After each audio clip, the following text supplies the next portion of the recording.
At least 9 people have been confirmed dead in separate landslides that struck Kween and Bokwa districts following a night of heavy rain across the Sebei sub-region. The worst hit area was Tuikat sub-county in Kween district, where 6 members of a single family perished after their home was buried by mud and debris in the early hours of Thursday morning. Several others sustained serious injuries as heavy rains pounded the hilly terrain throughout the night. Hope Atwaire, the resident district commissioner of Kween, said the rain began at around 8 p.m. and continued until morning, causing widespread destruction in Keptas Chamtui parish, where 6 people have been confirmed dead and 3 others seriously injured. Though it has reduced now, but it was raining even by the time you came in, it was still raining. So we are waiting for them.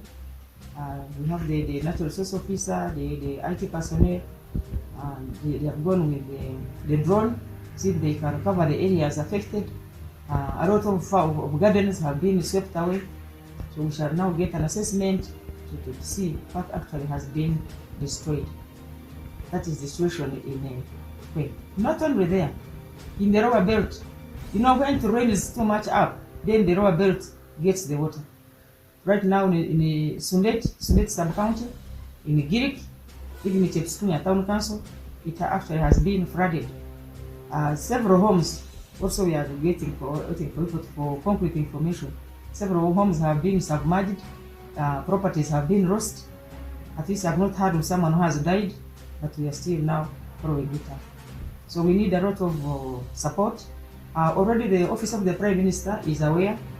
We have been talking with the Commissioner in charge of preparedness, one Davis, who is also actually would have set off because we talked like 30 minutes ago.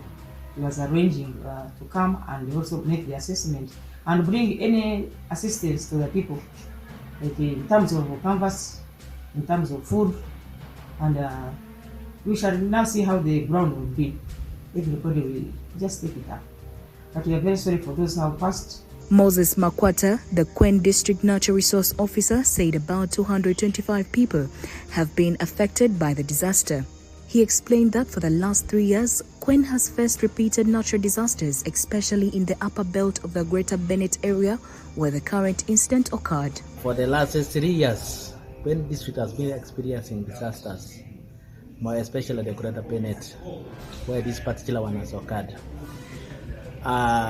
People who live in the most fragile landscape of the district, more especially along the slopes of Mount Elgon, are the most affected.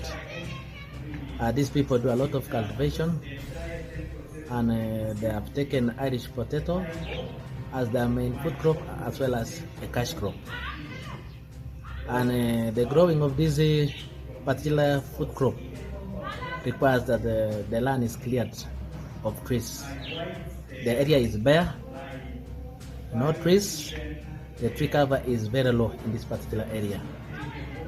We appeal to our government to give us support in terms of the tree seedlings, support our communities to plant the trees in this fragile ecosystem.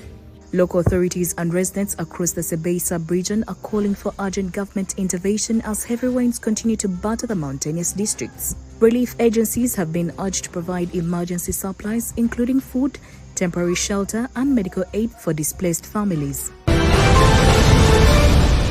As Uganda gears up for the 2026 general elections, key stakeholders have gathered at the high-level dialogue on human rights and elections to emphasize the safeguarding of fundamental rights, the fostering of public trust, and the promotion of a violence-free electoral process. The event, taking place on October 30th at the Sheraton Kampala Hotel, has brought together electoral officials, civil society leaders, diplomats, and youth representatives to chart a path towards inclusive and democratic renewal. Justice Simon Byabakama, chairperson of the Uganda Electoral Commission, highlighted the Commission's commitment to building trust and protecting rights. The people shall express their will and consent on who should govern them and how they should be governed through regular, free and fair elections of their representatives or through referenda. The people. The chairperson of the Uganda Human Rights Commission, Maria Mwagadia, called for a focus on inclusion and dignity as the bedrock of the upcoming polls.